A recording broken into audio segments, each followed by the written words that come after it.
Dear colleagues, dear friends, let us to start.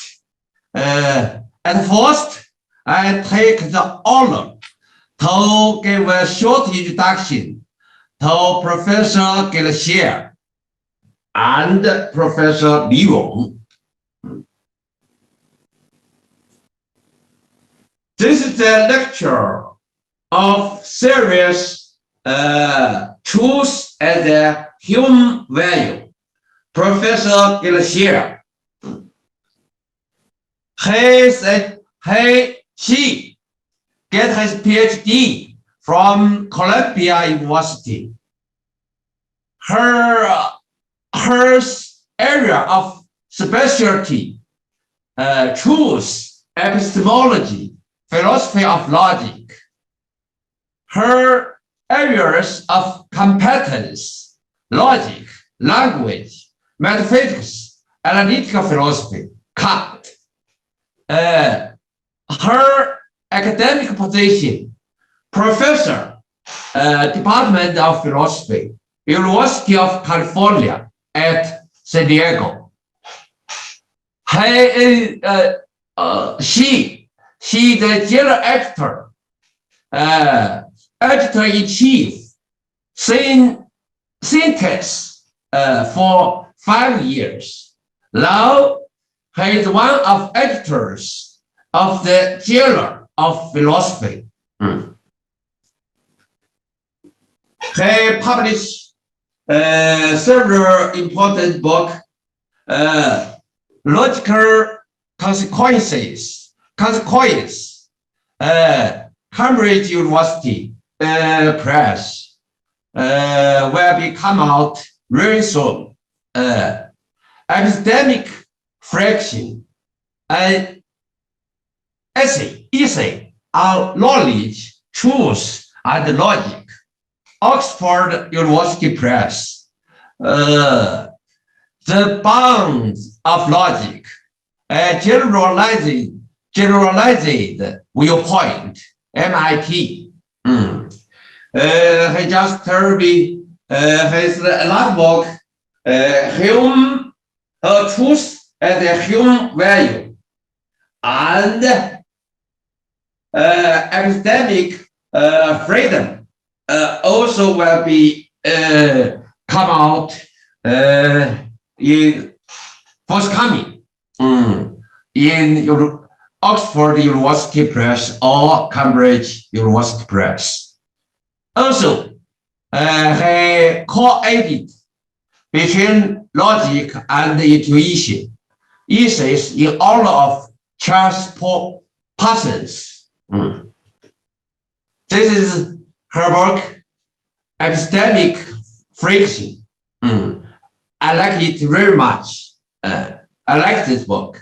2014, I stayed in Tokyo as a visiting scholar for 1 year. Over there, I wrote a long paper about Quine's conception of truth and logical truth. I searched the relevant bibliography by internet. The name Sher jumped up. I downloaded her many papers about truth and logic. I read them and liked them very much. I think our position and viewpoint about knowledge, truth, and logic are very close and similar. Of course, she thinks more deeply and more bravely than me, writes better than me. Moreover, over there, I also met Sher personally at the University of Tokyo. She was invited to give a lecture over there. I attended her lecture. 2016, I invited her to do 4 lectures about knowledge, truth, and logic at Beijing University. She also attended international conference on paradox, logic, and philosophy, organized by myself at Peking University in that year, and delivered a keynote speech. Is it? 2018, yes, I was founded by Peking University to visit Professor Sher at the University of California at San Diego for 2 weeks. We together finished a long interview, which was later published by the Form of Philosophy. 2019, she was invited by me as a keynote speaker to attend the international conference on how to do philosophy, meta-philosophy, and philosophic methodology, organized by myself at Peking University. So we have a close connection with each other. There, you see? This year, I invite she to do 3 lectures on truth and the human value. The first lecture, post-truth crisis tonight. The second, the value of truth, May 5th. The third, moral truth, May 12th. This is the commentator of Sher's lecture tonight, Professor Yong, my colleague. He received his PhD from St. Louis University, America. He became professor at the School of Philosophy, Wuhan University, in 2019. Right now, he is the vice dean of School of Philosophy, Wuhan University. He is also editor-in-chief, the book series of Contemporary Chinese Philosophy, Routledge. He is board member of Saudi's interdisciplinary Gila. So now the time is for Professor Sher's lecture. Please, okay.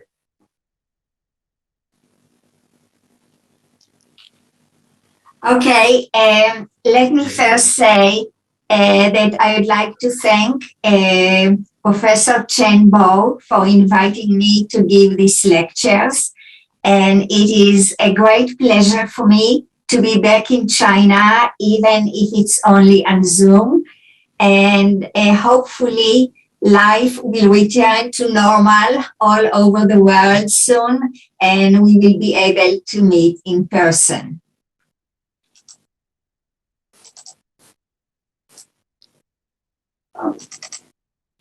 My talk today is about the post-truth crisis.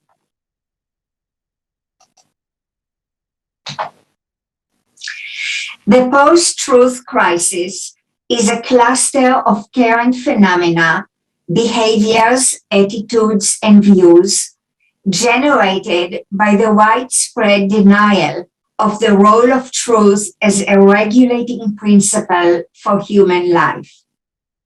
Linguistically, the crisis is associated with such expressions as post-truth society, culture of misinformation or disinformation, fake news, alternative facts, truth as narrative, defactualization, filter bubble, truth social, the death or fall of truth, and so on. The crisis marks a shift toward a self-satisfied, spiteful and cynical disregard of truth. But it is not new. It can be traced to Nietzsche and the postmodernists. It was instigated throughout history by tyrannical regimes from ancient Rome to Hitler, the Argentinian junta, and others. It is made real by plagiarists, data falsifiers, counterfeiters, demagogues, and trolls. It is manifested in tweets, speeches, and interviews by recent heads of states and current political organizations. It was fictionalized in Orwell's novel 1984, and it is the subject of many newspaper articles and popular books. What distinguishes the current truth crisis from some of its predecessors is its ordinariness and universality.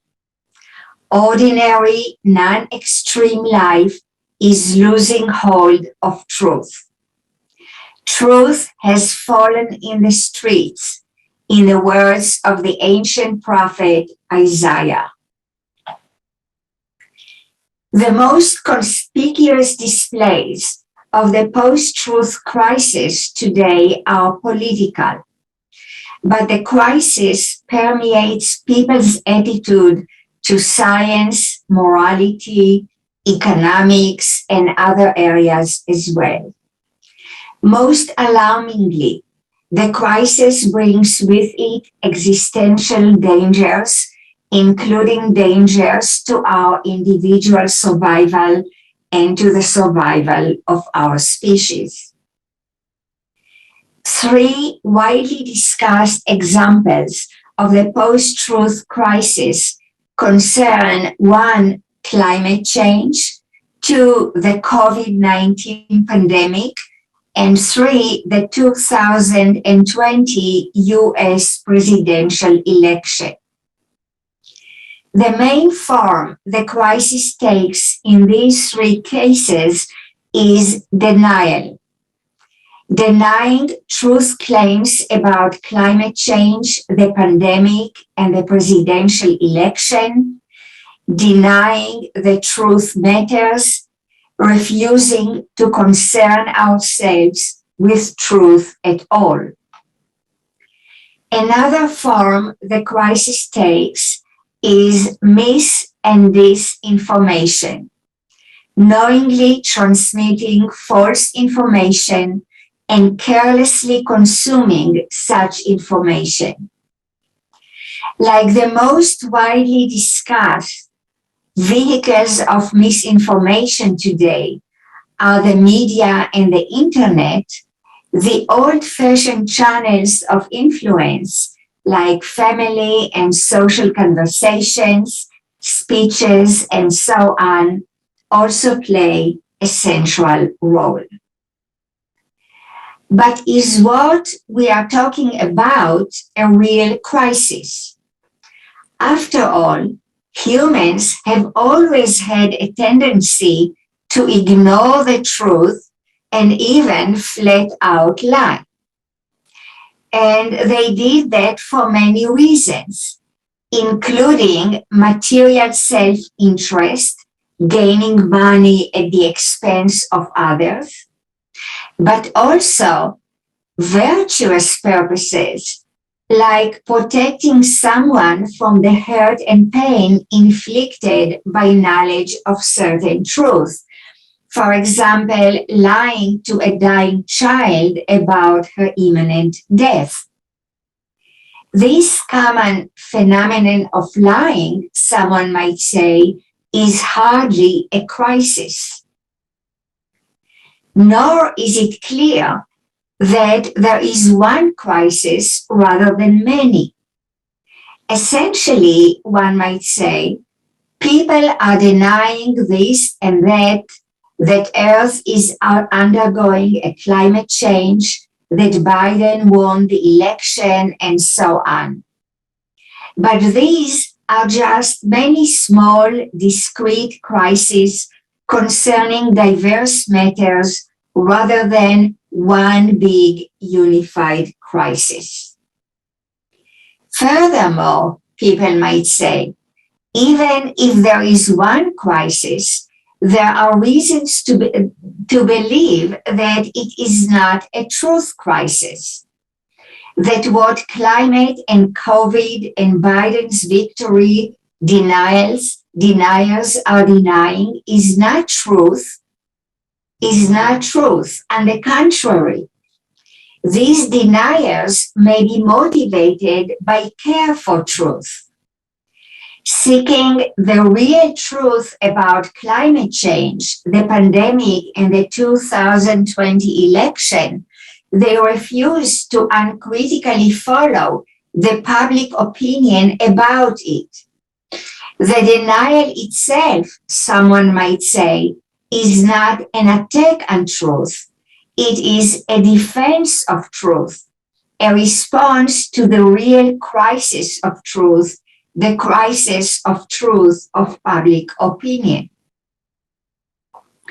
From another perspective, too, someone might say, the crisis in question is wrongly identified as a crisis of truth. It is, if anything, a crisis of fact. The deniers deny facts concerning climate change and so on. Certainly, the deniers do not need to use the words truth or true to express their denial. But none of this subverts the crisis of truth observation. In the same way that a crisis of morality does not require that those who are implicated be frequent users of the words moral and morality, so a crisis of truth does not require that those involved use the words true and truth. Furthermore, truth and facts are closely interconnected. A true statement describes the facts as they are. A statement that describes the facts as they are is true. And in any case, characterizing the current crisis as a crisis of truth does not rule out its characterization in other terms as well. Nor does the diversity of behaviors we are considering precludes there being specimens of one overarching crisis. And the human universal tendency to ignore the truth and lie does not preclude the occurrence of periods when this tendency runs amok, like the Nazi rule period. One might further say that careful understanding of current events favors distance in time. Granted this, it does not mean that we do not have enough evidence to introduce the crisis of truth at least as a working hypothesis, even while we are undergoing this crisis. In particular, the severity of the dangers that the current events unleash demands reaction today.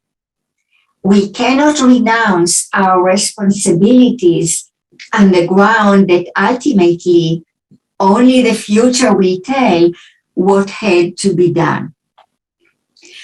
And in any case, examining the truth crisis hypothesis will contribute to our understanding of the current situation. Finally, even if we come to believe at some future point that there was no crisis of truth at the turn of the 21st century, still the possibility of such a crisis teaches us something important. It brings to our attention in a vivid and compelling way, first, the possibility of a large-scale societal withdrawal from truth, and second, the catastrophic consequences that such a withdrawal might wreak. And this is highly significant, not just practically, but also theoretically, and not only for the sciences, but also for philosophy. None of these, however, has been addressed by most current philosophical theories of truth. And this suggests that the study of truth as it is carried out today misses something important. We need to re-examine our understanding of truth, of what is important about it, of its significance to human civilization. In particular, to understand truth, we need to investigate the possibility of its disappearance from our life. Disappearance as a factor, as something that matters, not just here and there, but everywhere. It is the vivid realization that one, truth can disappear from our life, and that two, there is no external or internal guarantee that it will not, that impels me to pursue this subject matter. The post-truth crisis has indeed led to the establishment of research institutes and task forces populated by social and natural scientists, policymakers, journalists, and others designed to deal with this crisis. But with a few notable exceptions, most of this action has taken place outside philosophy. In this talk and the next, I will discuss one, the ramifications of the post-truth crisis for philosophy, and two, what philosophy can do to help us overcome this crisis. Now, I'm not the first philosopher to recognize the magnitude of the post-truth crisis. Other philosophers include Harry Frankfurt, Simon Blackburn, Michael Lynch, and so on. But these philosophers do not believe that we can really lose truth. Frankfurt and Blackburn, for example, are comforted by the belief that humans will never give up truth, no matter what, because they need truth to survive. Blackburn expresses this as follows.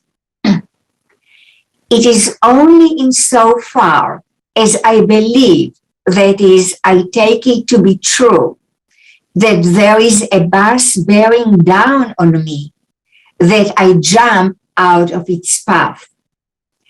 If I don't take this to be true, I would not bother to jump, and my fate would illustrate the advantage, nay, the necessity of aligning personal belief with objective fact, that is, truth.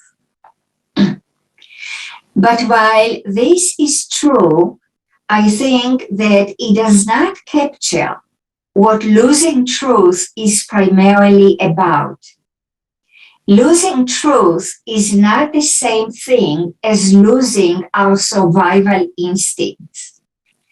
In a post-truth world, we, like the rabbits and squirrels in our neighborhoods, shall continue to jump away from hurtling buses.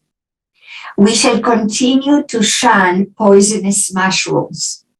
We shall continue to shop or forage for food. The danger posed by the post-truth world is not primarily to our animal behavior. What then is it a danger to?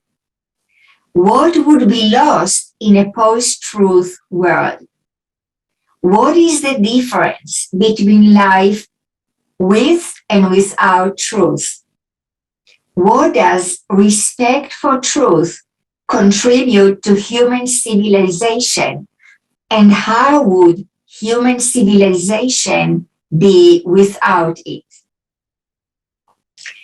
These questions are to a significant extent philosophical questions, and they are questions that, due to their gravity, philosophy has a moral obligation to investigate.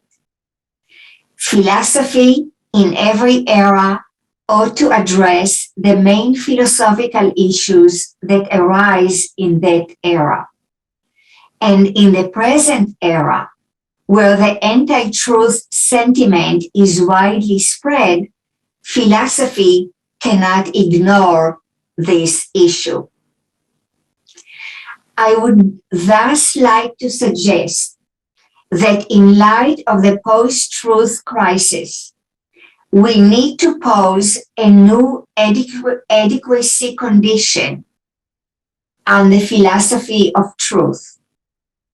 This adequacy condition says that an adequate philosophy of truth has to give true and explanatory answers to questions like, what is the difference between a life that does and a life that does not value truth?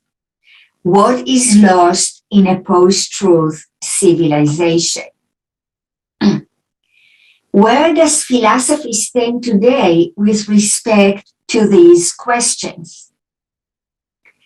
Let me say a few words about the ramifications of this question for the substantivist deflationist debate.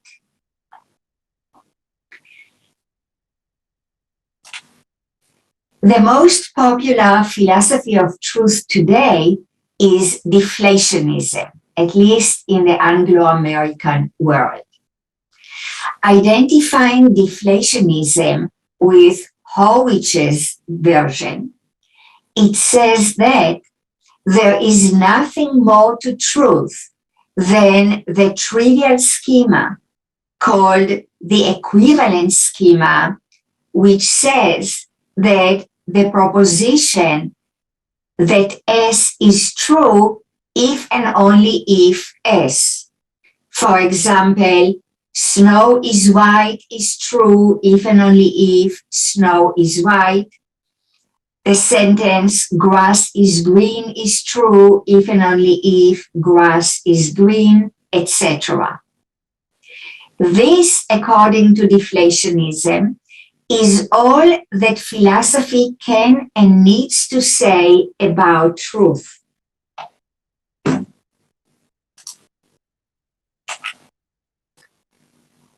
What is the role of truth in human life, according to deflationism?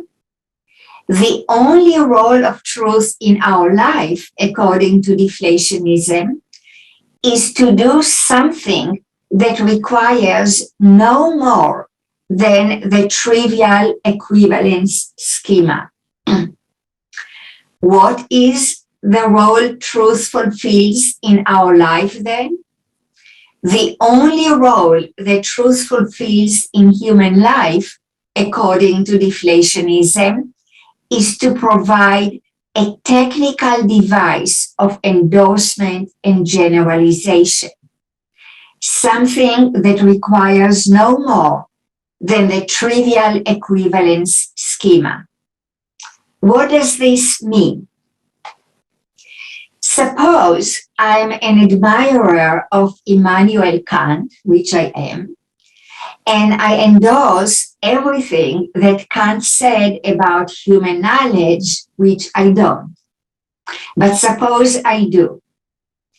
Well, Kant said a lot about human knowledge. His book, A Critique of Pure Reason, is a huge book, and I cannot repeat all of it. So how can I endorse it?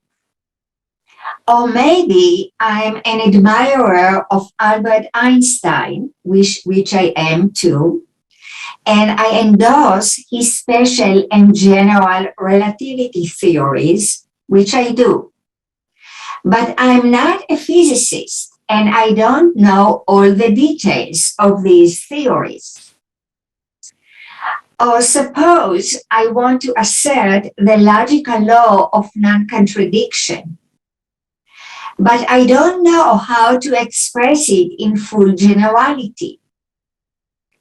Then, according to deflationists, I can do each of these things by asserting a simple sentence that includes the word true. Everything that Kant said about human knowledge is true. Special and general relativity theories are true. Every sentence of the form P and not P is false. It's that simple, according to deflationism.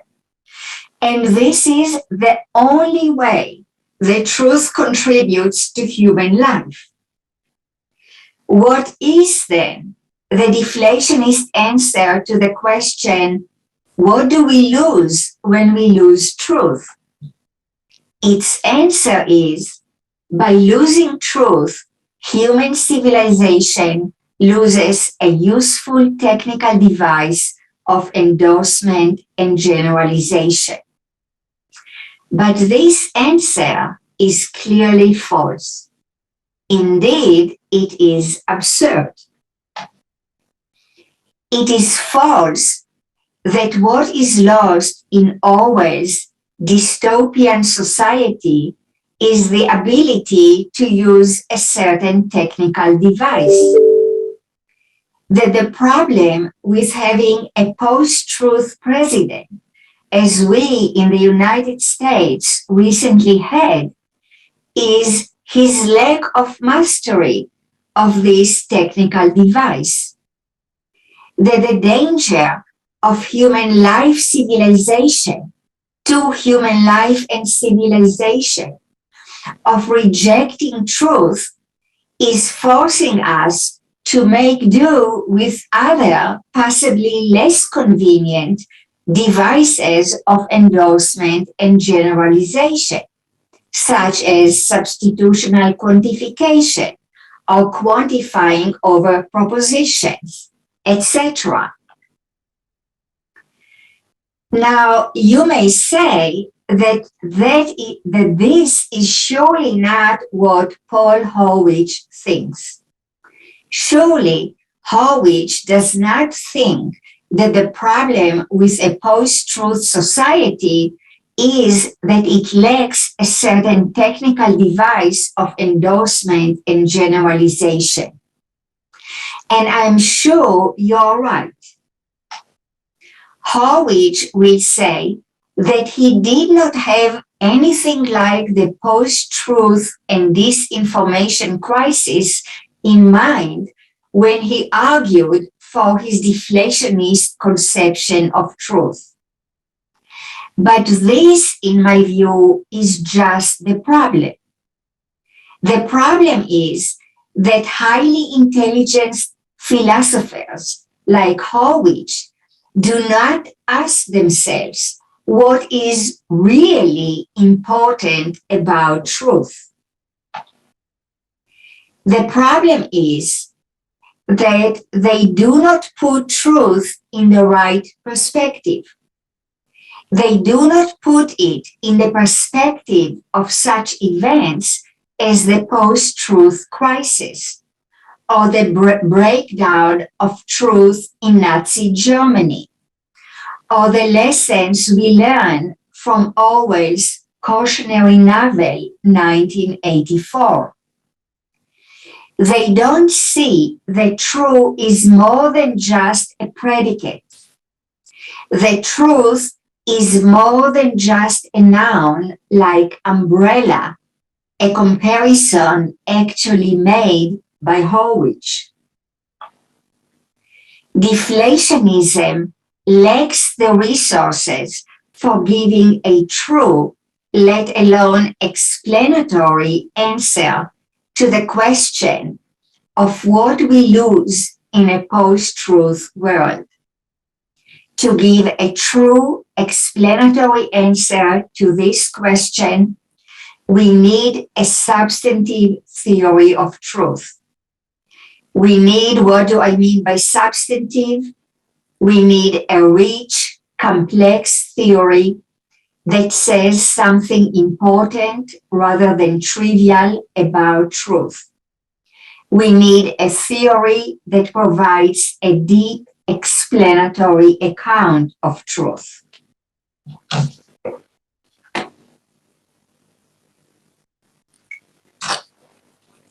That is, we need a theory that does what deflationism says a theory of truth should not do, and that substantivism says it should. We need a substantivist theory of truth. But what is the substantivist answer to the question, what is the real importance of truth for humanity? What do we really lose in a post-truth world? My answer to the question, what is truth in light of the post-truth crisis, is truth is first and foremost a human value, a substantial human value. And the task of a theory of truth is to investigate this substantive value and explain its place in human life in a substantive manner. What do we lose in a post-truth world? We lose a human value that is essential for our physical survival, but beyond that is also essential for our humanity. A human value that is constitutive of our humanity. Just as what we lose in a post-justice world is that part of our humanity that consists in having the human value of justice, so what we lose in a post-truth world is that part of our humanity that consists in having the human value of truth. Truth, like justice, is first and foremost a human value. And it is the importance of this value, of this to human life and civilization, that explains the magnitude of the loss of truth in a post-truth world. But you may ask, isn't truth a property rather than a value? And what is a human value in any case? And are human values objective? Are they intrinsic or instrumental? And how are human values created? And why? And are they fixed once and for all? And is the human value of truth a correspondence value, or a coherence value, or a pragmatic value? And if it is a correspondence value? Is it the naive, overly simplistic, and frankly useful value of a copy or a mirror image of reality? Why useless? Because if we want to understand the world as it is, to get a copy of the world will not help us at all. We will have to understand the copy just as we had to understand the world. So the correspondence value must be different than the concept or value of a mere copy of the world. And if it is not a copy value of the world, what kind of a correspondence value is it? And what exactly does the human value of truth do for humanity? And how can we defend the human value of truth from phenomena like the post-truth crisis? I will propose answers to all these questions in the next lecture. Thank you.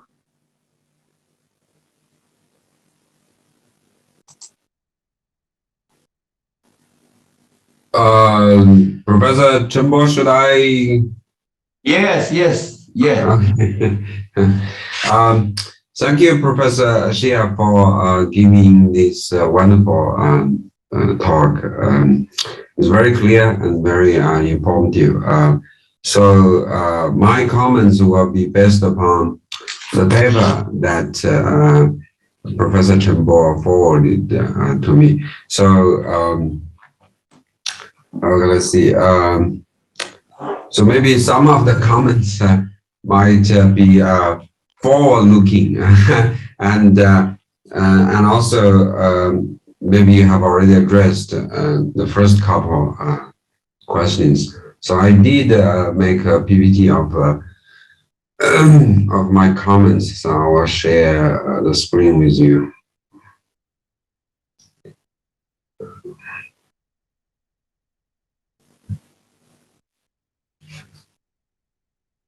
Can you see the PPT? Okay. So just in case Professor Chen did not tell you, so even though there are only a few people at the Zoom meeting, your lecture is lively broadcast at app. So I checked a few hundred people are watching you. Wow. Yes. So probably they will ask questions through the app, and the staff members here can pass their questions. So again, thanks for the talk, and my comments were based upon the paper. So the paper has addressed, I think, three major issues. One is what is post-truth crisis? The second one is the value of truth, and the last one is the comparison between the deflationist and the substantivist view. So you did talk about the first issue, and you talked a lot about the third one.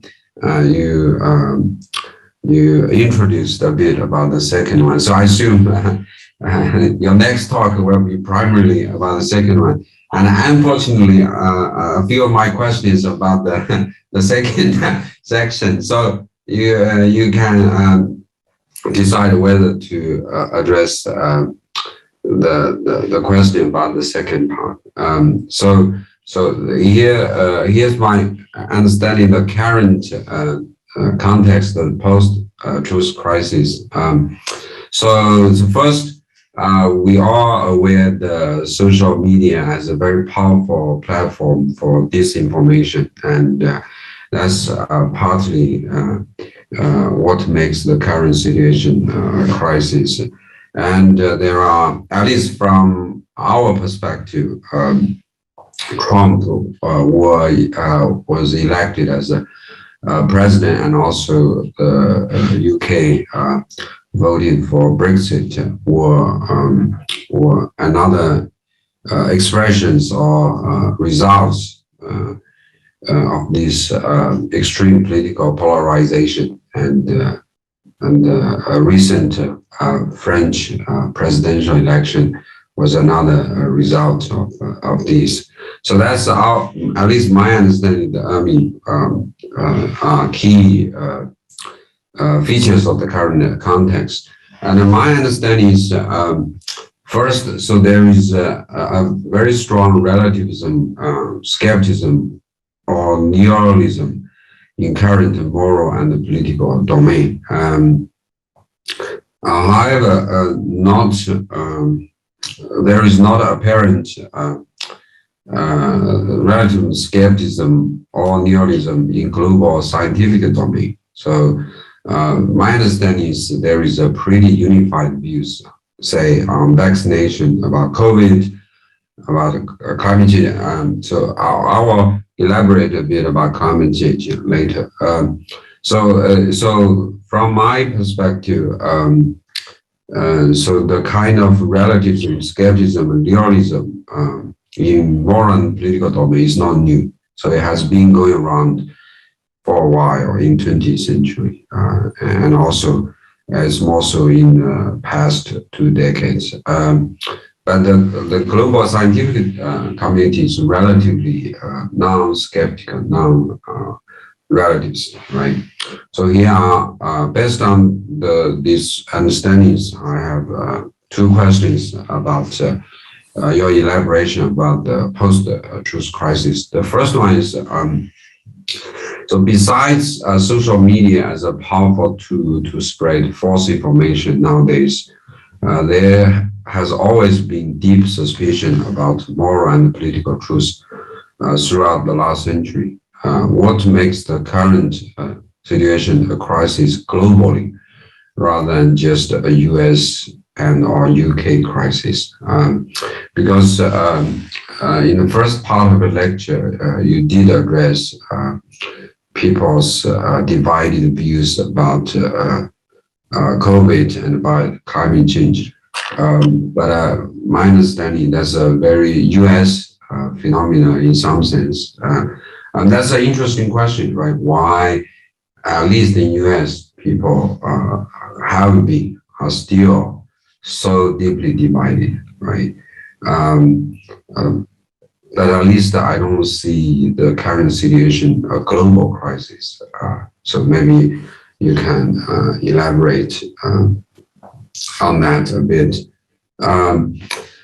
And there is an alternative reading of the current crisis. A lot of people read it as a crisis of liberal democracy rather than a crisis of truth.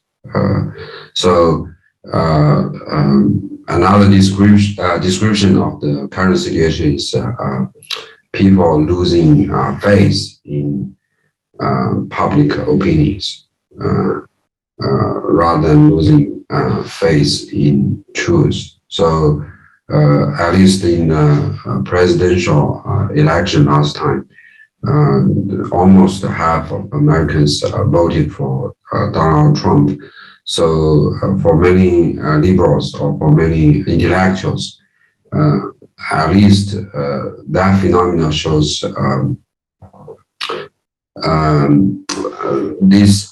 this large number of Americans, they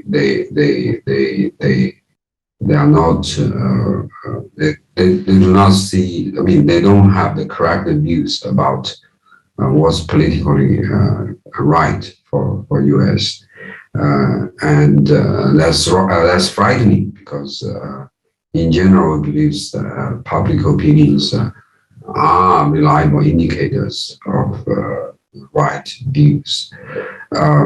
So that's, I think, I mean, for at least in moral and political domain, that's another description of the crisis. Maybe there is a link between the crisis of liberal democracy and the crisis of truth. It'll be great if you can elaborate on that. In your paper, you did not talk a lot about the post-truth crisis, but I'm glad you elaborate that at the talk today. So that's my question is about the first part. So I did have a few questions about the second part. I mean, you can decide whether to address them or not, or maybe you leave for next week. So you made several very substantive claims, and I find those claims very interesting, very illuminating. The first one is you claim that a value gives rise or is associated with a class of norms, and this class in turn gives rise to a property, and the property of satisfying the norms. I think that's one of the key statements to build the connections between value, norms, and properties, and that's key for your view about truth as a human value. And also, I mean, this you did talk a bit about this, I think. So the truth is immanent, transcendent, and is normative. I mean, so it's immanent, but also it's objective. It's not relative, and has normativity. You did say in your paper, and I find this very, very interesting. So you recognize there could be conflicts and competitions among human values. So maybe there is a conflict between truth and justice, or truth and the great good, and you recognize the conflict, and you were flexible with regard to how to handle the conflicts, and I find that very interesting. So the second patch of questions are about the three substantial claims. The first one is, besides truth, there are other values. For example, in daily life, we say beauty is a value, happiness is a value, meaningfulness of life has a value, life itself has value, and health has a value, etc. Some of those values this is my intuition. So some of those values might not be reducible to or give rise to norms or properties. So in other words, maybe some non-reductionist approaches to values. So let me elaborate a bit about this question here. So I agree with you. Some values can and are indeed reducible to properties or to norms in some way. So there is a metaphysical connections between them. But my suspicion is that some values might not be, just in principle, might not be reducible. I mean, if that's the case, that would generate a challenge, an objection to the first substantial claim. A value gives rise class to norms, and in turn gives rise property, because the non-reductive approach to values might deny there is that either conceptual connection or kind of metaphysical, I mean, whatever connection there is just it's non-reductive. It's non-reductive. So I mean, again, that's just my intuition. Then another question about the second point about the properties of the truth: immanence, consonance, normativity. So how to understand the immanence of mathematical or physical laws? They are characterized as the intrinsic nature of the world, which has nothing to do with the immanence of truth. So my understanding of your claim about immanence of values is that immanence of truth is truth claims.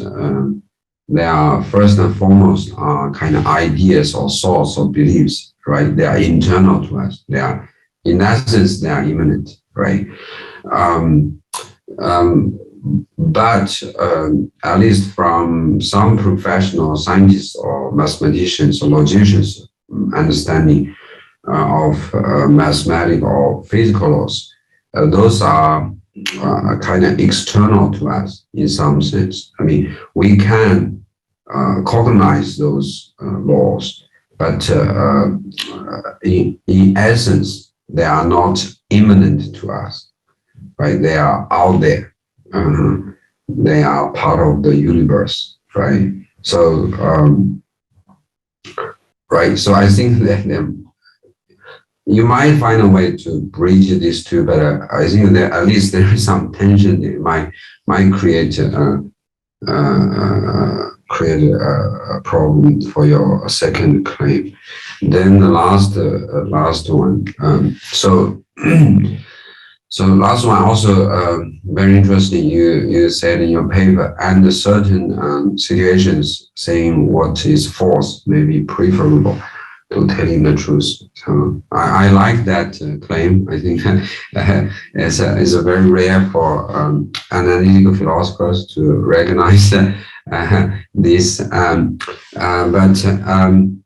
But right. So when the value of truth is in conflict with another value, so I assume you would suggest that we may prioritize another value, right?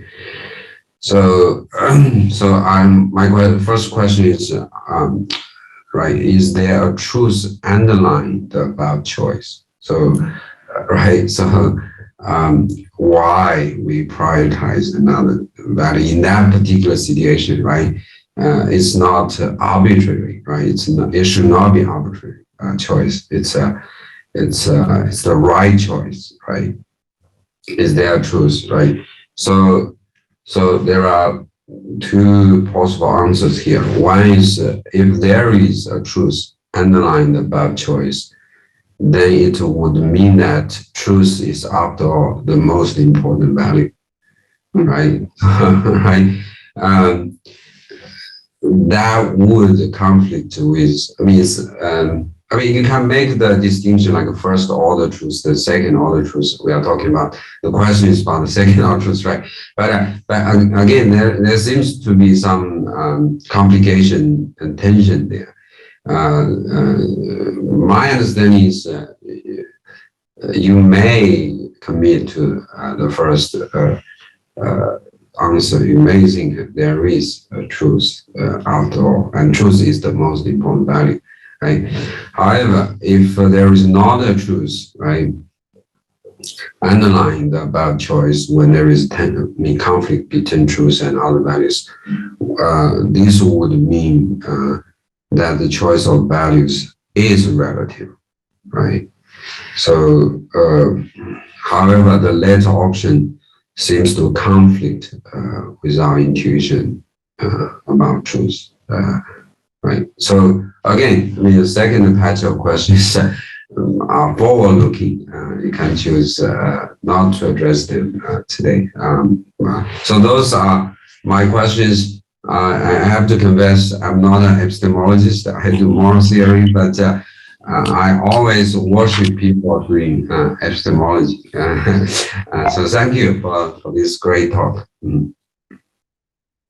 Yes, I think we have enough time to do discussion. I suggest Professor Sher give your answer to all the questions put forward by Professor Yong. We have sufficient time to discuss.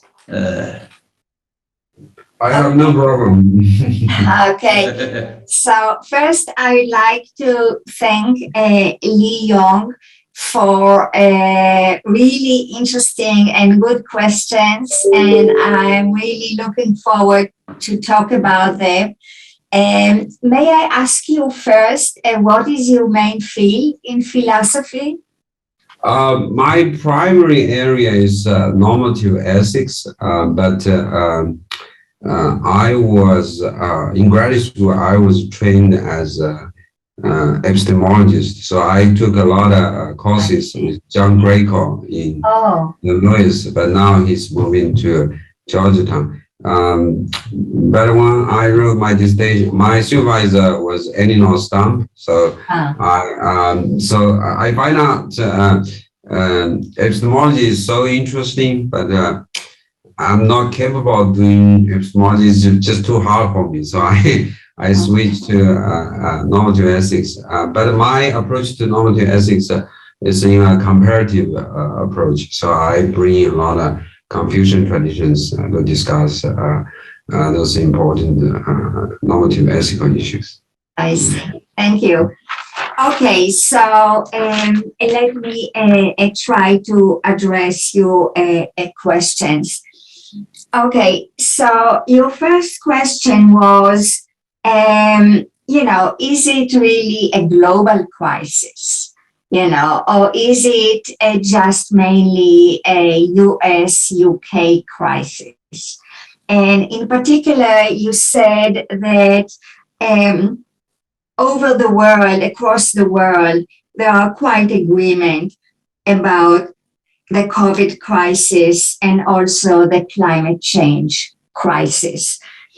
And so is it a real crisis? And I'd like to say about that two things. First, I'd like to say that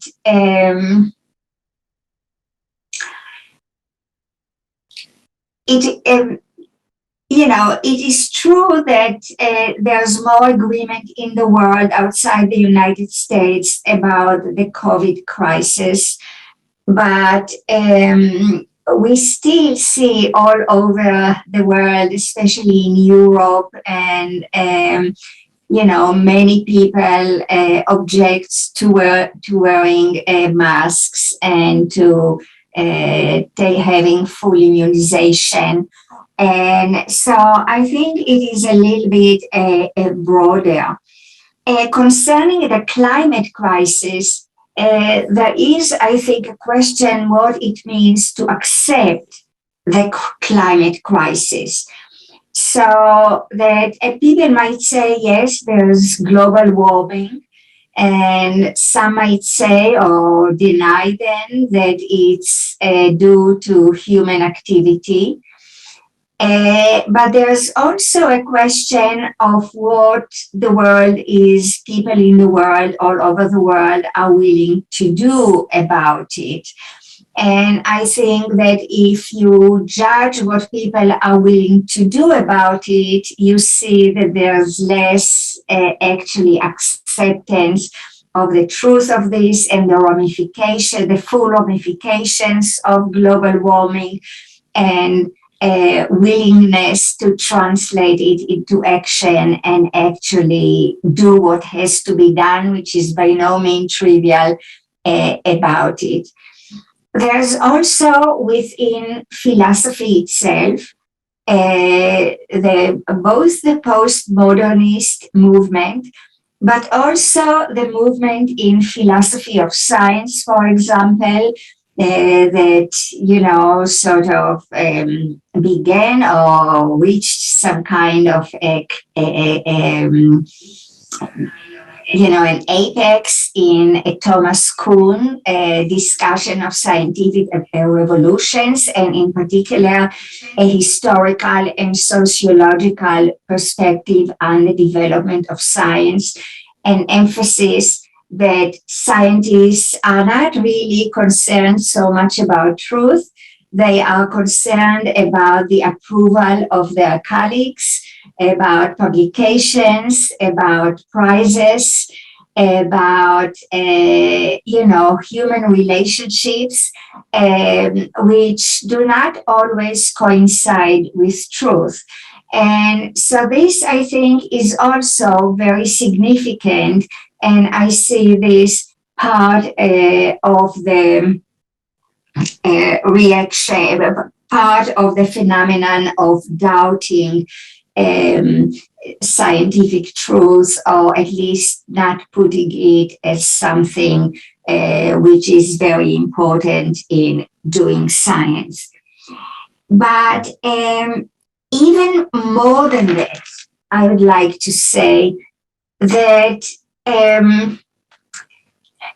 today happens to be the Holocaust Day. And in memory of the Holocaust in Nazi Germany in World War II. And I listened to a few survivors who are talking about the Holocaust. And today, those who survived were really young children during the Holocaust.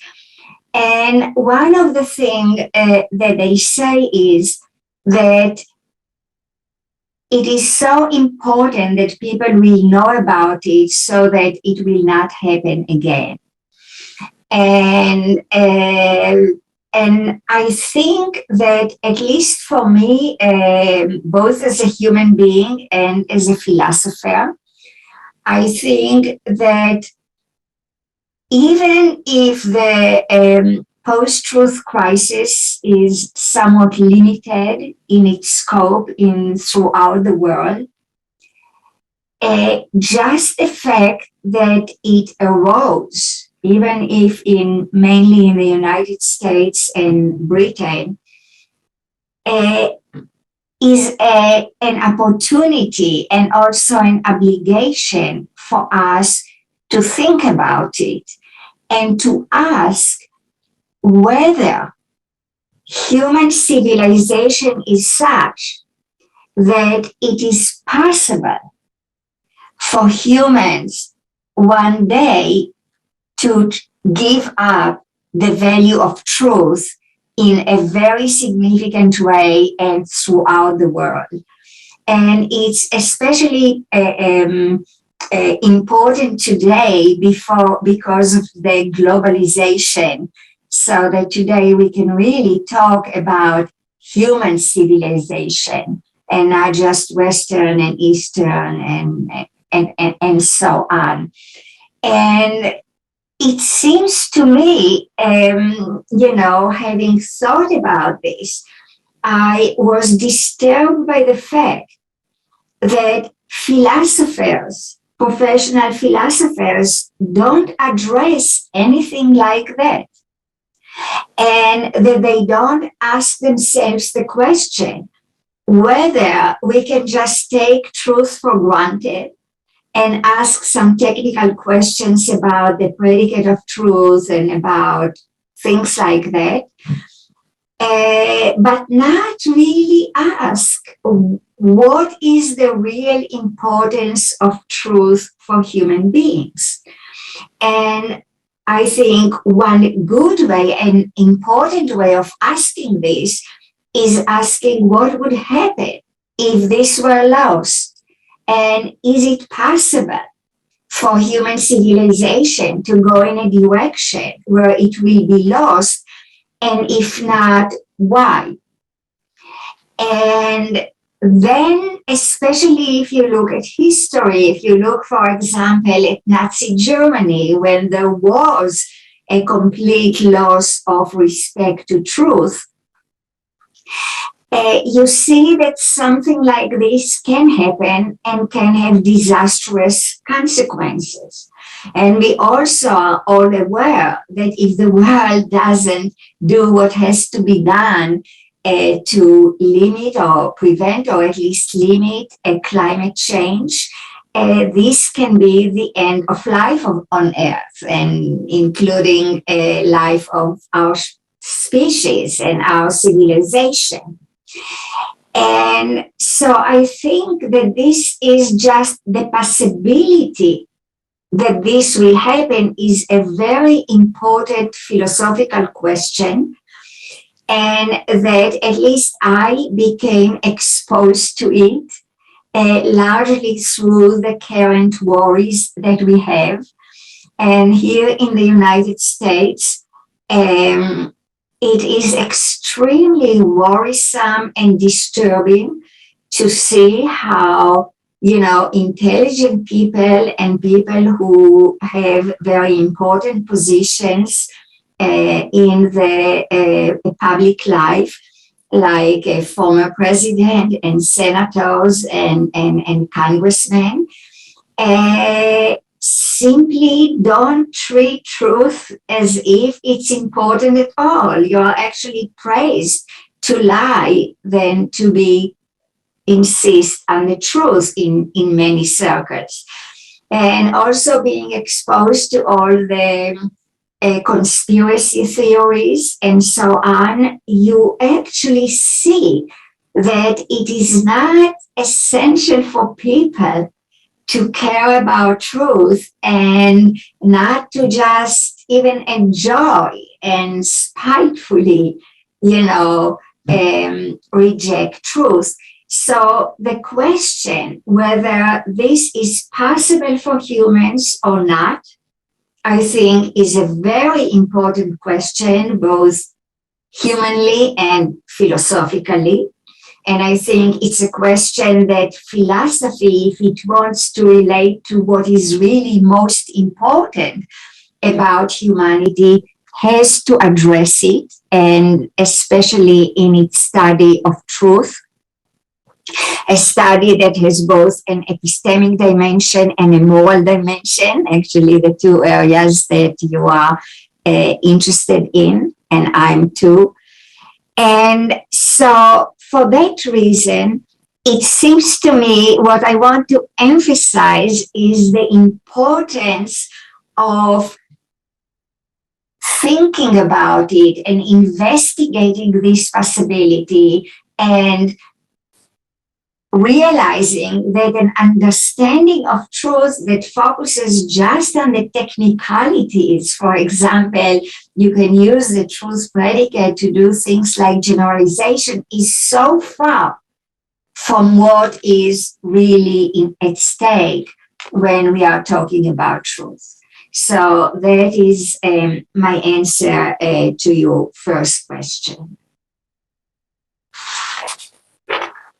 Great. I mean, it's good. So I agree with you. Whether it's the scope of the crisis is global or local, as long as there's a crisis, it's frightening.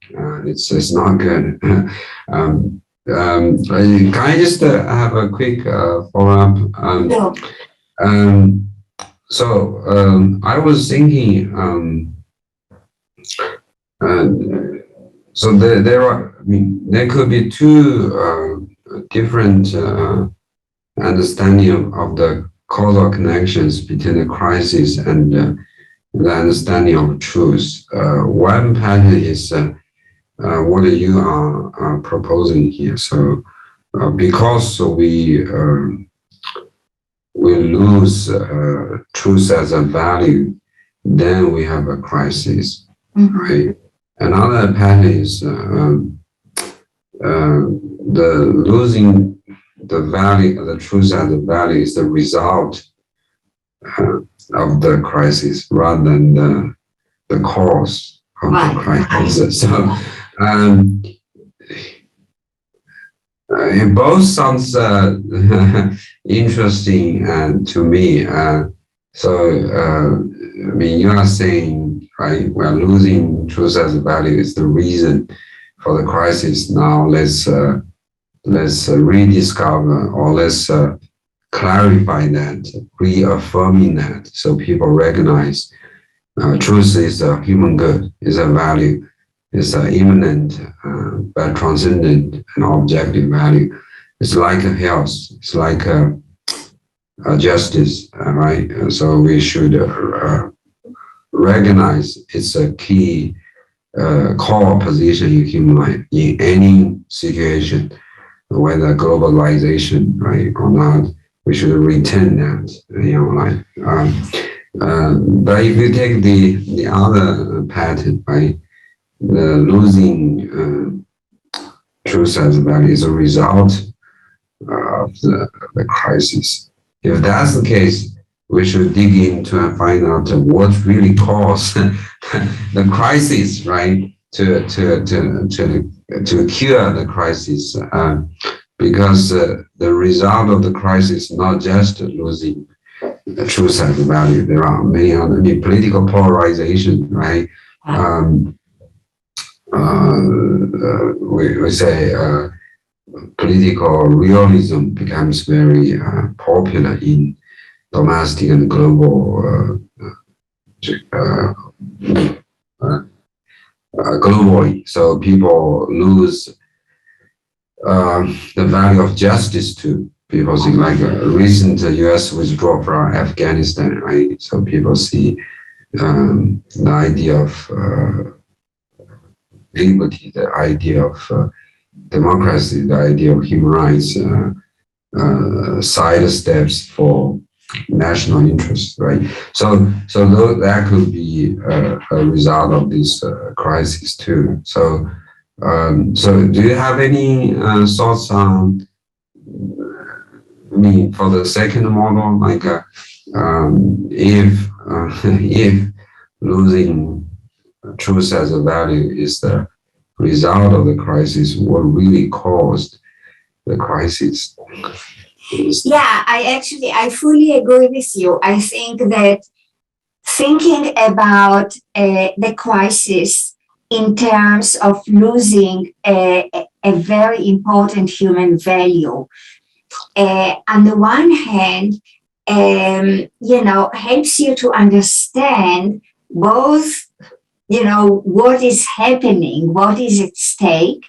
It helps you to understand from another perspective what is truth, because it's, thinking about truth as a value, primarily a value rather than primarily a property. This is a big shift in philosophy. And the second thing, understanding that what is at stake and what is involved is the value of truth, also gives you the possibility to productively think of ways of reminding people about these values, reminding them about the consequences of losing it, the potential disaster in losing it, and also thinking educationally on how to encourage appreciation and knowledge and awareness of this value among young people, among children, so that it becomes again, a very integral part of our society. And so I think this is actually an advantage of this view, because it really enables you both to understand what's happening, understand truth better, and think of practical ways of trying to avoid this kind of crisis or stop the crisis in places where it exists today. So I fully agree with you that it has these two different and complementary aspects. So so Professor Chen, I mean, are there a lot of questions coming? If not, I'm going to do a bit of follow up on that too. But are there a lot of questions coming from the people on the app? Thompson, again, then I will ask her 3 questions. Okay. Okay. So when you finish it, then I will ask several questions to get a share. Okay. I will just do this one follow-up before you move on to other questions. So again, this is very interesting. I agree with you. I think this substantivist view of truth is more. I think it's more relevant than the deflationist theory of truth. Unfortunately, so probably you already know this. Unfortunately, in at least in liberal political philosophy today, in the Anglo-American countries, we call it the era of. We don't call it a post-truth era. We call it post-metaphysics era. So, but they have the similar patterns. So they lose the commitment to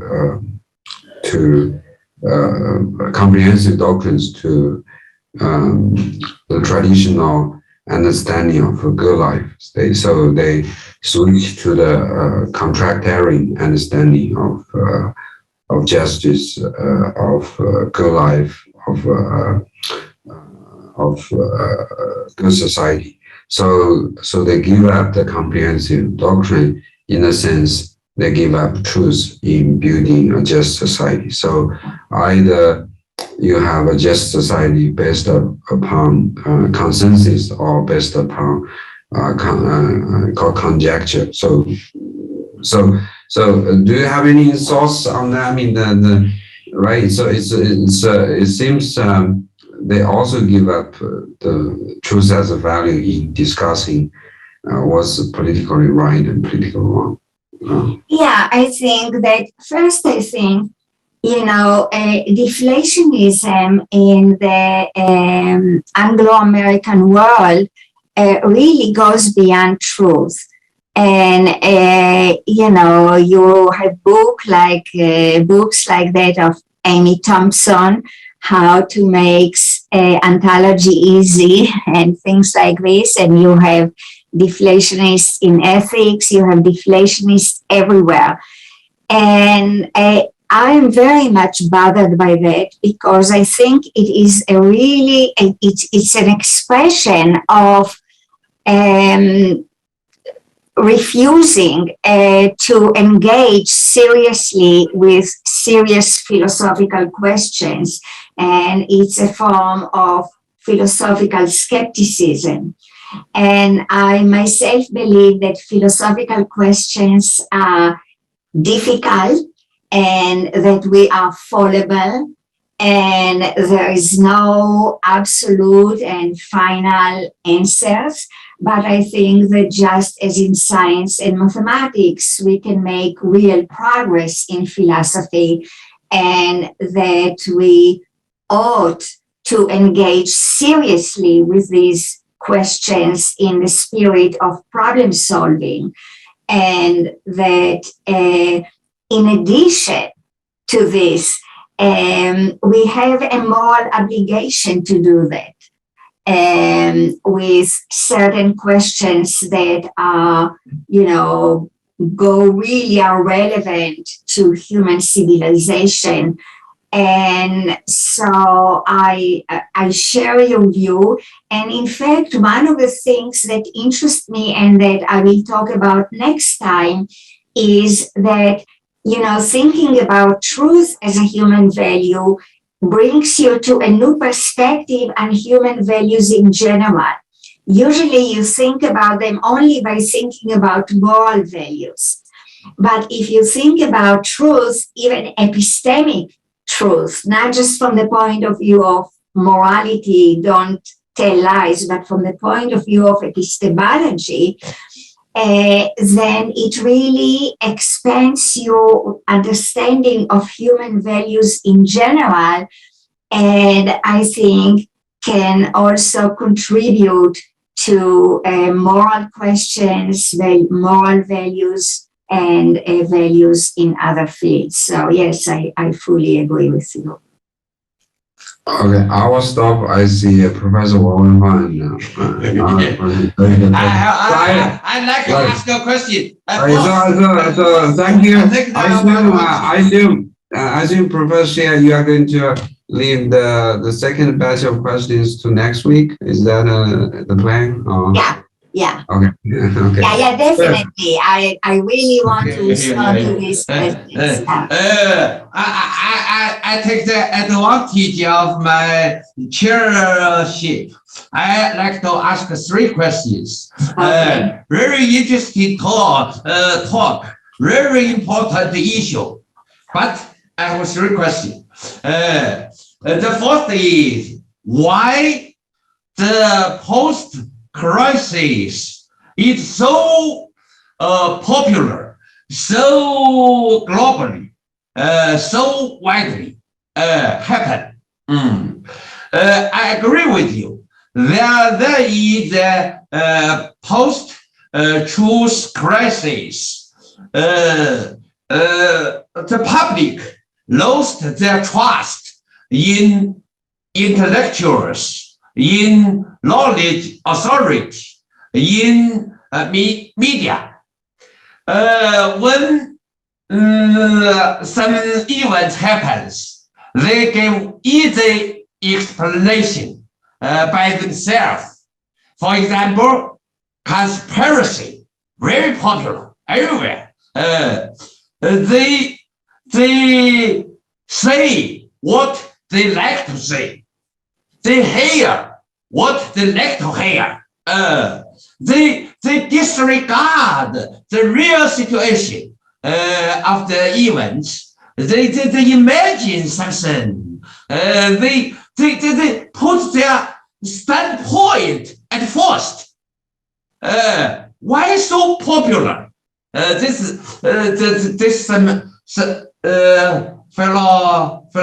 phenomenon so popular everywhere. In United States, in UK, in China. This is the first question. The second is, could you more clearly clarify your claim? Truth as a human value. What are you emphasized by this claim? What are you against by this claim? You just shortly talk about this, but I like to you more clearly clarify this claim. Its significance, its implication, something like that. The third, what we philosophers can do in the face of post-crisis, post-truth crisis. I feel we're very weak right now. Our voice is very weak. The public don't like to listen to us. What we can do, what we should do. This is my question. Okay. Okay, so, in some way I'll have to disappoint you a little bit in my responses to these questions.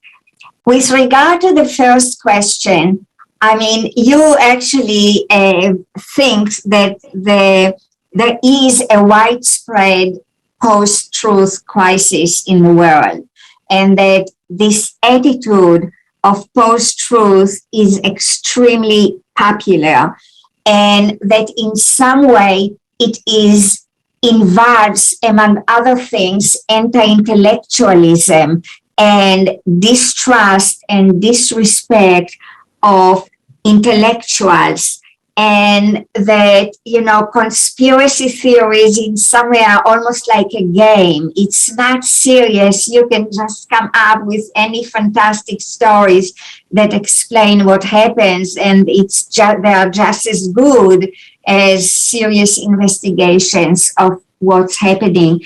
And I fully agree with you, but I feel that as a philosopher, I mean, this is an empirical question, and it's an empirical question that I myself don't have the tools for investigating and for answering. And so I feel maybe it's more appropriate for empirical historians to try to address it and to understand how did we get here. But I think that one of the things that you are right is really very important. It involves some kind of distrust of intellectualism in general. And that is very worrisome too, and that is part of the crisis of truth, because I think it is characteristic of intellectuals that they are traditionally looking for truth in different areas. And one might say that even, artists, even novelists, for example, even though what they do is fiction, in some way, they also try to bring us the truth about human beings, about human life in their own way. And so I think that respect and appreciation of intellectualism is something that's very important to install in young people. Your second question was to clarify, what do I mean by saying the truth is a human value? And this is actually what I'd like to try to do in my next talk. Try to extend, but let me say a few things now with regard to your question.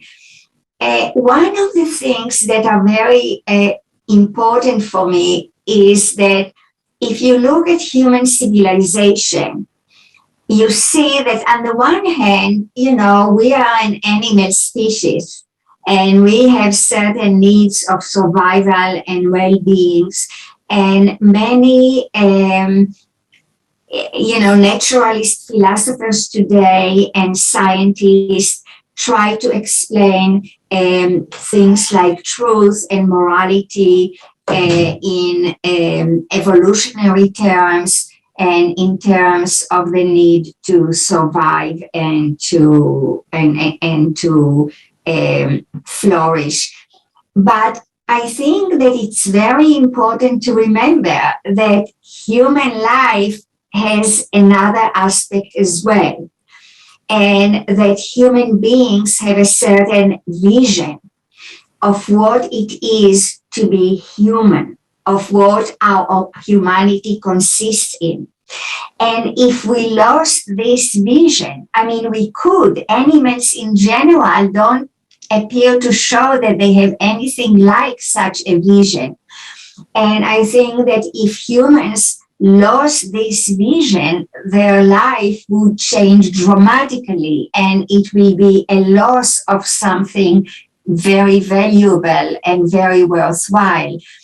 And so this is how I approach the question of values and the value of truth, that our vision of our humanity includes both a vision of a species or creatures or beings who value knowledge not just for instrumental purposes, not just for its practical value, but also for its own sake. For us, it is a matter of pride and honor and our identity to try to understand the world as it is, in spite of our cognitive limitations. So I think that this is an important value. And I think that when you ask what is truth philosophically, one of the things that you have to take in mind is why is it that we need truth? To think about it in the context of our vision of ourselves as beings that value knowledge for its own sake and at the same time are prone to error. So they need something like a standard of truth. I think that's very important. And on the other hand, we also value truth morally. And it is an expression of something like a Kantian view, I think, of morality as treating humans as ends in itself, treating them with respect and dignity, and truth, also being truthful with each other, also has this dimension. So I'll try to explain it more next time, but this is really the main challenge that I have for the next talk. And then you ask, what can philosophers do in the face of the crisis? And, you say people are not interested in us, in what we think, in what we want to do. So first of all, I think, there are some societies, for example, in France, it's very common traditionally that philosophers are also public figures and that they participate in the public discourse about things like values and other things. And so I think this is something which is one way for philosophers to be more influential. But I think it should also come from philosophy itself. I think there's a certain sense in the public that philosophy is the ivory tower and that philosophers are dealing in technical issues which are not really so important. And so I think it is also important for thinking about the content of philosophy, that philosophers should really address questions which are very important for humans as humans. And that might increase the possibility that humans in general will become interested in these questions and become interested in what philosophers have to do. But still, I mean, I don't want to live under an illusion that this is easy and this will be done. But this, I think, are two ways in which we can try to increase our ability to push things in a positive direction. Thank you. Okay. Wang Wenfang, you ask question. Sorry, I take advantage of you. Wang Wenfang. Yeah. Hi, Professor Gila. Nice to meet you here. Nice meeting you. I used to write a book review for a book called Refractions on the Wire. Yeah. For Notre Dame book review, which include one of your papers, Right. and Truth and Transcendence, right? Turning the table to otherwise. So I really like that paper. Yeah. So I'm also eager to know what the value of truth that you take to be, but I don't want to ask the question right now because it will say ruin your talk plan. But I have two other questions for you. The first one is about your criticism on deflationism. So when you criticize the deflationist, saying that by his view, what do we lose when we have the crisis of truth is only that we lose a technical device for endorsement and generalization. So when I hear that criticism, I somehow feel that you were talking probably different things when you use the same word truth, or maybe the word truth have different meanings.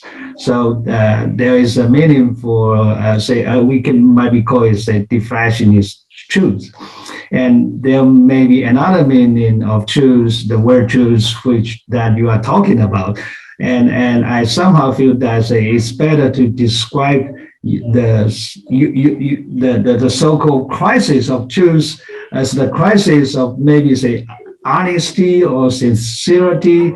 Yeah, it's true that people are less and less honest than before, and they are less and less sincere than before. But being honest is quite different from talking truth, right? Because being honest doesn't require you always to talk about truth. It only requires you to tell you what you think to be true, right? Even if it might be false. And it also not sufficient to tell a truth in order to be honest, right? In some cases, you probably it would be out of pride, you don't want to tell the truth, but still you are honest about something. You try to be very helpful in order to be honest. So honest somehow is more than truth. So I somehow feel that maybe it's not rightly describe it as a crisis of truth, but it's better to describe it as a crisis of honesty or sincerity. But I could be wrong about this. You can still insist that it's crisis of truth. But then it will come my second question. When I hear you say that we are now having the crisis of truth, I somehow feel that well, it couldn't be so bad, right? I somehow feel that you are kind of exaggerating or just trying to raise people's interest about the topic. One of my reaction is that in order for you to claim that we are now having the crisis of truth, you need some empirical evidence, which you certainly, I suppose you do not have, right? But you also said that it will be good that in the future we find out that we have at least have the possibility of the crisis of truth right now. But even that, according to my view, could be wrong. For example, our human nature might be such that it's almost impossible for the whole human species to live in a massive misinformation or massive lie situations, right? If that's true, so we couldn't even possibly be under the crisis of truth, right? So that's my second question. Yeah. Okay. Thank you very much for your questions. And let me try to answer the first question first. So you said, and in some way I agree with you that, I said even in my talk, I don't think that Horwich, for example, says that the answer to what people call the post-truth crisis is really, to improve the technical tools for endorsement and generalization. That's not what he had in mind. He had in mind something else. And you especially suggest that maybe what I'm talking about is more like honesty and sincerity, which are the moral aspects of truth as opposed to the epistemic aspects of truth. And so let me say about these two things. First, let me say that, there are so many deflationists today, and they each mean something else in deflationism. So it's a little bit hard to talk about deflationists in general. And this is the reason that I focus on one very influential deflationist, who is Paul Horwich, who wrote a book about it in which he is very clear about what he means by truth. And in the preface to his book, he starts by saying making a very general statement, and that is that philosophers traditionally believed that truth is a very important and deep subject matter, and that it's extremely difficult to identify what exactly truth is. They treated truth as a mystery. And he also said that people who tried to solve the problem of what is truth, this deep thing, truth epistemically, who came, for example, with a correspondence theory, he said, nobody thinks that the current correspondence theory or what people came up with is worthwhile or is good. Nobody is happy with it. So his approach is such as, maybe it reflects some of the logical positivist approach and empiricist approach to metaphysics and to philosophy as metaphysics, that philosophy pretends that there are real deep questions, but there are really no such questions. This is an illusion, and they are only, and when they try to deal with them, they fail completely. And let's go down to earth and just be more concrete and just relate to the kind of things that we can talk about and say something not problematic about them, like, for example, how we use the truth predicate, the word true. And my main objection to this is that I don't think this is the right approach to philosophy. I think that philosophical questions are important, and that the question of truth is very important, an important epistemic question. And just because we have not come up with a satisfactory theory of truth does not mean that we should give up the quest. I'm always thinking about logic. We had Aristotelian logic for about 2,000 years, and everyone thought that Kant said, even in the preface to the Critique of Pure Reason, logic is an example of a discipline that already got to perfection and nothing new will be ever done in it, really important new. And then came Frege and completely revolutionized logic. And logic today is so different and so much richer and can do so much more than what Aristotle and Kant thought.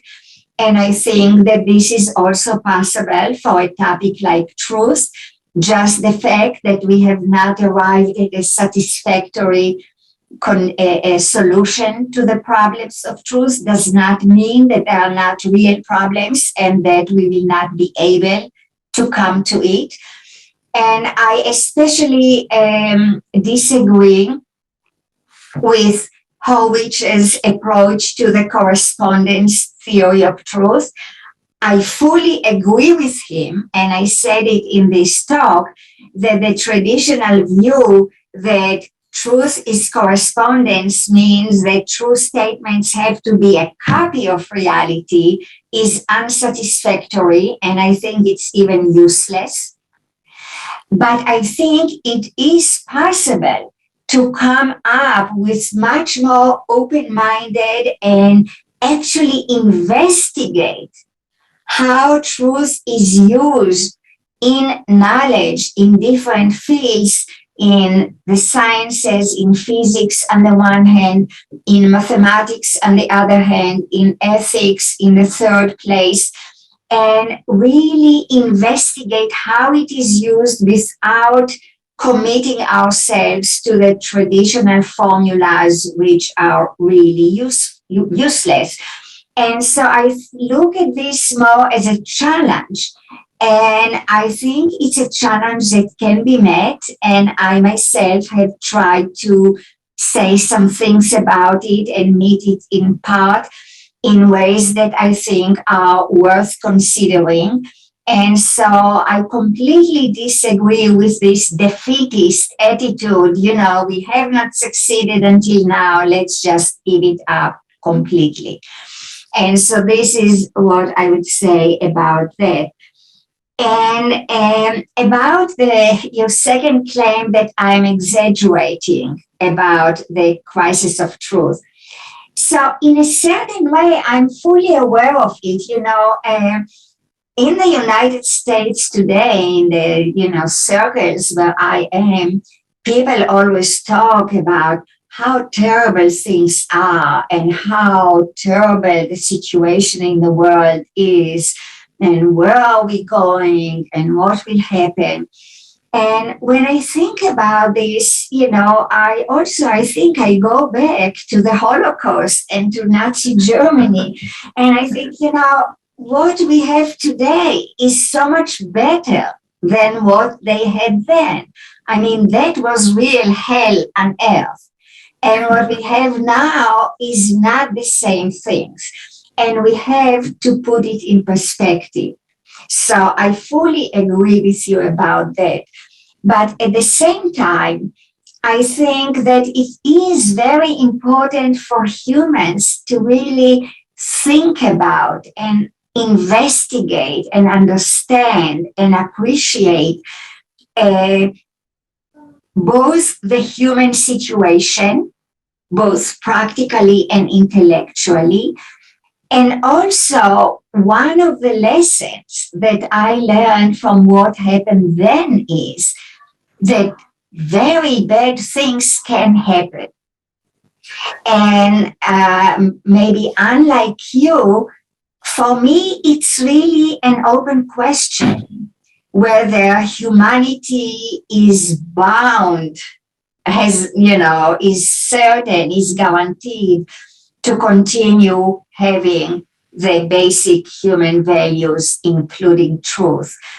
And I think that, this is something not to take for granted, either a yes answer or a no answer, but it is really something to be investigated seriously. And to investigate it seriously as a philosopher is to understand what humanity is for us and how it is generated and what is the dynamics of humans' attitudes to humanity. And so for me, it's a subject of investigation. And I'm always also aware that human beings, have a choice. I'll talk about that next time too. And that in a way we choose our values. And because we choose our values, we can choose human values and we can choose inhuman values. There is a certain way in which a dog must be a dog. But we can be either human or inhuman. And because this possibility exists for us, we cannot take it for granted that we are bound to have these values. Now, if we are, if the only way we look at human life is through, for example, a theory of natural selection, we might say, no, evolution will ensure that we will continue that way. But even this is not true because there were species that disappeared from the world. And there's no guarantee. In fact, it's quite clear that our species also will disappear one day. And one scenario in which it can disappear is loss of values like truth and other basic values. And besides, I think it's not the only dimension of human life.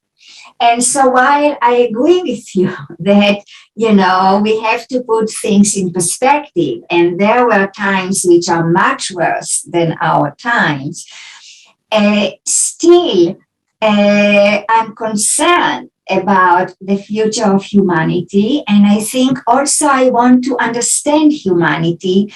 And I think that thinking about the possibility of this crisis and taking it seriously is also a way for better understanding human life. So that would be my answer to your second question. Thank you. Thank you. Thank you very much for your reply. And you also verified my daughter's speculation that you were German. Oh, no, I'm an Israeli. No? No, I'm from Israel. Oh, really? Okay. Yeah. But many people think my accent is German. Right. All right. Thank you. Thank you.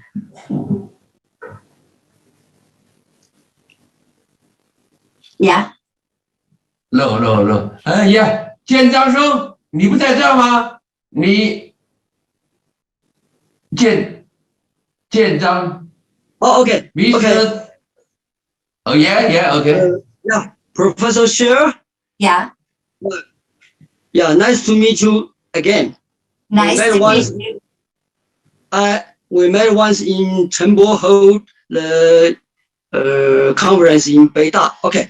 My question is, do you think we can make the substantial distinction between these two words, true and truth? True and truth. Yeah. For example, many facts, snow is white is true, but it's quite ordinary. But sometimes we hold truth as the sublime value. So do you think what's the difference between these two kind of things? Okay. Okay. And okay, yeah, thank you. Okay. Yeah. That's a very good question, and in some way, maybe it also related to the deflationist approach to truth, where they just think about truth as a very ordinary concept, and I'm thinking about truth as something exalted and something which is not ordinary. And so the connection between them, as I see it, and I'll talk about it more next time, is that, when I want to understand how did human come up with the idea of truth. I mean, truth as a concept reflects an idea that we have. And the question is, how did we come up with this idea? And also, why do we need it? What kind of work does it do for us? And the way I think about it is that humans, for one reason or another, have a desire to know the world as it is, both for practical reasons, but not only for practical reasons, but also for knowledge for its own sake. This is something we value, something we appreciate. But we are very limited in many ways. And so we are prone to error. We cannot take it for granted that if we say something, we believe something, that in fact, that's about the world, that's how the world is. So we need some kind of standard, or first a concept of truth that we distinguish between beliefs about the world that are correct and beliefs about the worlds which are not correct. And so we come up with the concept of truth, and we also come up with standards of truth and norms of truth. But now, and we come up with the idea of truth conditions. A belief is true if it satisfies the truth conditions associated with this belief. And now some of the beliefs that we have are very simple. And in fact, we have it's easy for us to come to know what they are. For example, when I say that snow is white, then, first there's snow in many places in the world that we are acquainted with. And second, we have color vision and we see that snow is white. So our sensory apparatus is more or less sufficient for us to see that this satisfies the standard of truth, and we say that it is true. But this is something very simple. To say that snow is white is true is not much, because it's so easy for us to come to believe that and not to make a mistake about it. But things become more complicated when we go beyond the things that are available to us, are accessible to us through simple sensory perception. For example, if you look about a statement like in modern physics, Higgs bosons exist. Well, in order to find out whether this is correct or not, they build this huge instrument, the the collider, the Hadron Collider in Geneva, and they made experiments. And the experiments still, they didn't see the Higgs boson, but they got some kind of maybe a picture on their computer screen or a number or something like this. And it's very complicated to connect it with the truth conditions of the statement. What does it really mean? What is the fact that holds when Higgs bosons exist? And I think that when we use the word true in those contexts, it becomes much less simple and everyday notion and something that doesn't require an explanation than when we say snow is white is true.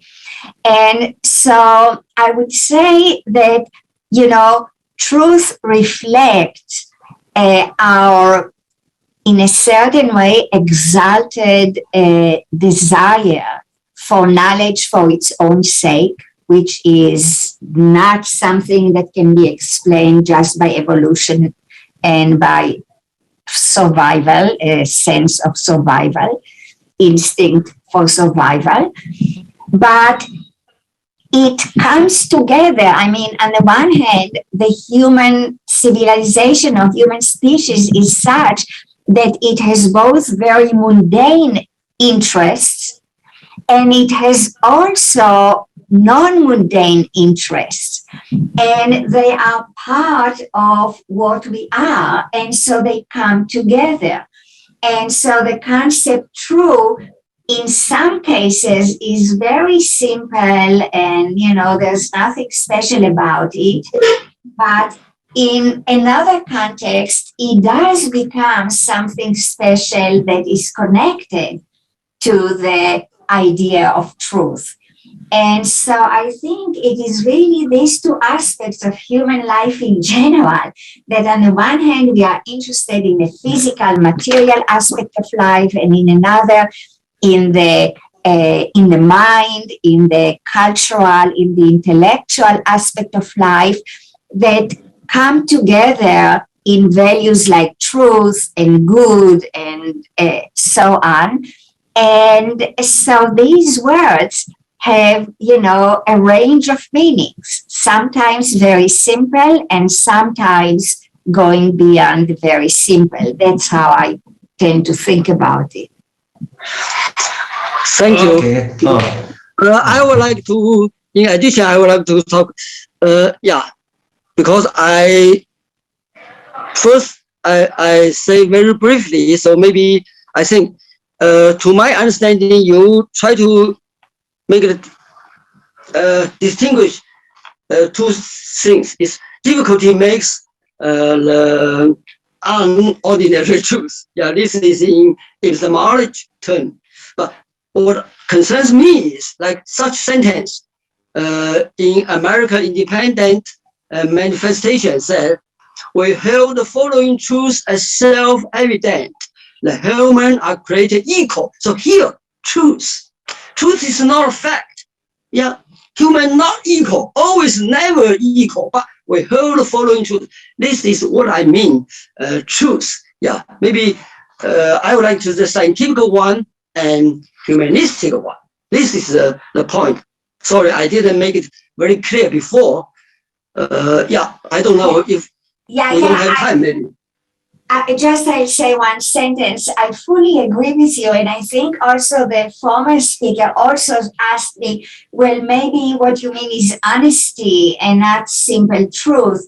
And one of the things that I try to, I'm trying to explain and to bring together is the moral dimension of truth and the epistemic dimension of truth. And I think that these dimensions are connected, not analytically, but they are connected in human life. And so that's something that I will try to explain what is the relation between them and how I think they are connected to each other. So even though there are two different things, they have a deep connection to each other. Thanks. Okay. the time is up. I think tonight, very interesting talk, very important issue, very efficient discussion, communication. So thank all of you for attend to this lecture. Thanks to Professor Sher. Let's look forward the second and the third lectures. I want to remind Professor Sher, could you send some materials about your second lecture and the third lecture to me? Then I forward to some other persons. For example, the commentator, Miss Hu Lanshuang, will comment your second lecture. He have lesson to read, lesson to do. So, could you send some materials to me at first, in advance? Okay? Okay. Okay, yeah. Then this lecture is end up. Bye-bye. Bye-bye, everyone. Thank you. Thanks for coming. Thanks for See you your next time. questions. Okay.